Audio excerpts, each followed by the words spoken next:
Paus ini mencoba untuk bunuh diri. Dia menjulurkan kepalanya keluar dari air. Sekali pandang ke langit, kemudian ia tenggelam ke dalam air. Namun, manusia di pantai tidak tahu. Orang tua Paus menjulurkan kepala mereka keluar dari air untuk meminta bantuan. Orang-orang menganggap ini sebagai tanda bahwa mereka siap untuk pergi. Paus-paus itu putus asa, tetapi naluri mereka untuk bertahan hidup mendorong mereka untuk mengikuti lubang yang digali oleh manusia. Orang-orang sangat senang melihat Paus berangkat. Kegembiraan yang tinggi. Mereka berkumpul di pintu masuk lubang untuk menyaksikan. Dan saat itulah, Anna menyadari ada sesuatu yang salah. Bayi Paus itu hilang. Ia pergi ke lubang pertama untuk mencarinya. Airnya membengkak, tetapi Paus itu tidak terlihat. Anna bingung. Ia baru saja bersama orang tuanya. Bagaimana mungkin ia bisa menghilang dalam sekejap? Dan saat itulah, wali kota berbicara tentang hukum alam yang kejam untuk bertahan hidup. Bayi Paus itu sangat sakit. Orang tuanya enggan pergi untuk merawatnya. Ia tidak ingin menyeret keluarganya ke bawah. Ia harus mengorbankan dirinya sendiri. Ia berhenti berenang. Ia membiarkan tubuhnya tenggelam ke dalam kegelapan laut. Anna tidak bisa menerima kebenaran. Dia berteriak kesakitan. Dia ambruk ke tanah. Kesedihan menyelimuti semua orang.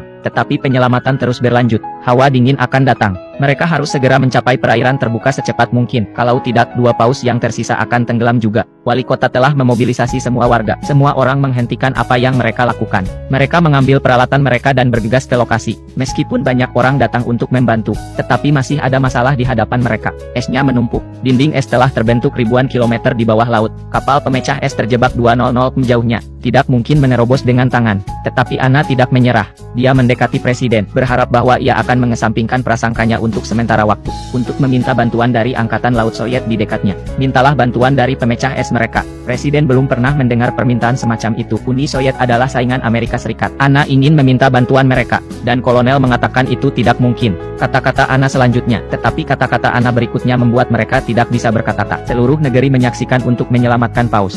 Saat itu tengah berlangsung pemilihan umum.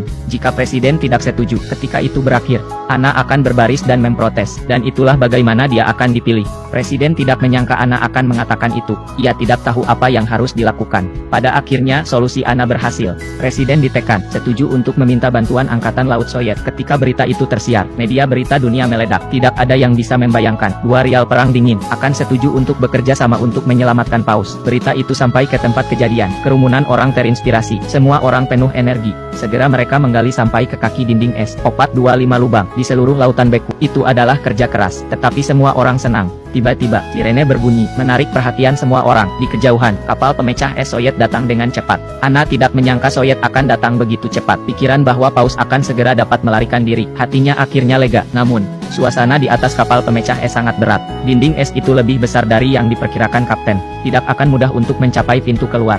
Kapten memberikan perintah untuk memperlambat laju. Dengan ragu-ragu, ia mengarahkan ke arah dinding. Orang-orang di pantai menahan napas.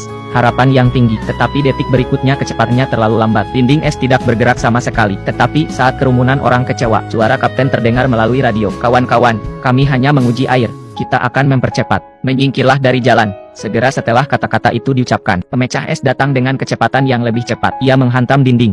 Sebuah retakan besar terjadi. Tetapi dinding es tidak pecah.